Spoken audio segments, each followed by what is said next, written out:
Thank you very much, Sam. Mmana, what inspired you to pen your memoir now? Wow. I think it is because of the kind of relationship or the kind of marriage I was in. And I realized that a whole lot of women out there are going through the same, but they're scared to talk about it. Or rather, they speak, but they don't tell the whole truth of what happens in relationships or marriages.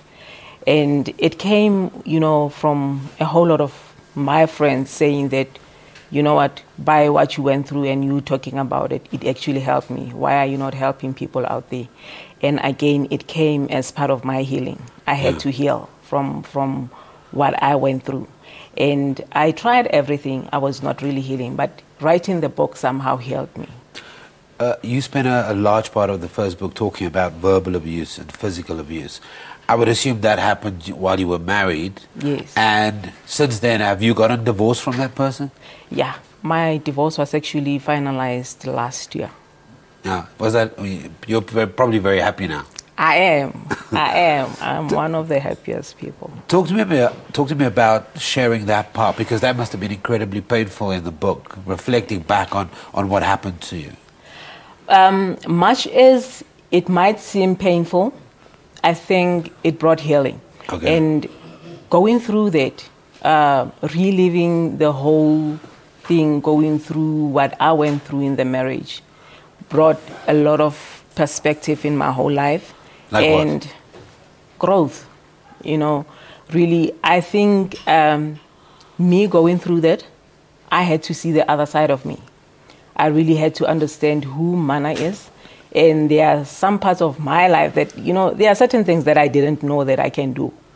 But I am somehow grateful that I went through that and I overcame it. Yeah. And writing the book, I think, brought closure to the whole thing. Yeah. Let's talk about that journey you want people to go on, because you do touch on other aspects too, about how to manage yourself, talk about money, it's not only about marriage. Yes. What is the biggest lesson that you learned?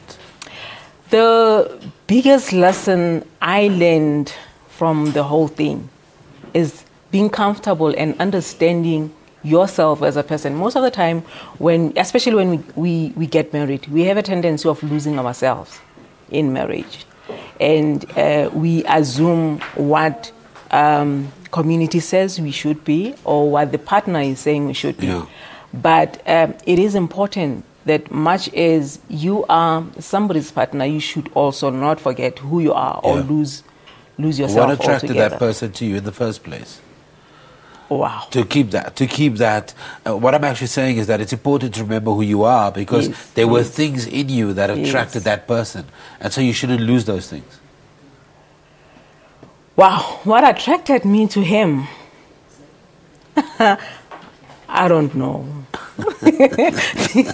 Because we are complete opposite. And maybe it's that thing, negative attracts. Yeah. But thinking about it, we didn't have much in common. Maybe that's why, again, we had so many disagreements. Are you spending time now? I mean, you've put the book, the book is out there, it's in stores, it's available for people to read. But are you spending time engaging other women and kind of having a chat to them? Because you're busy with your second book now, talking about forgiveness. Yes. I actually do a lot of workshops, seminars. I'm constantly invited for interviews. I speak to a whole lot of women, and I also I'm a relationship coach. So I also have one-on-ones with women, not only women. Men as well. Actually, I get a lot of response from men. Okay. The people who actually come and say, hey, I have this problem. It's men more than women. When writing a book like this, and you're writing about yourself, is it an easy process? It is not. Coming to think of it, I'm actually a very private person.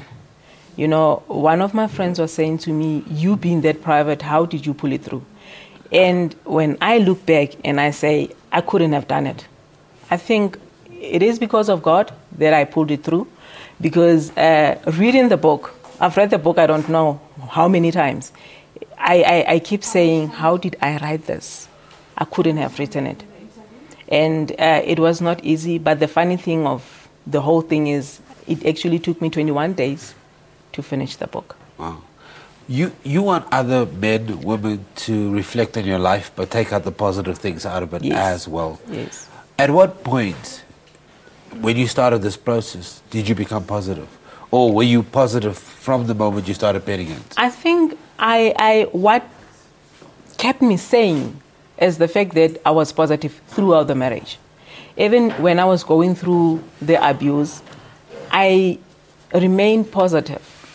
And writing the book, I wrote the book because I was saying, if I can do it, anyone else can do it.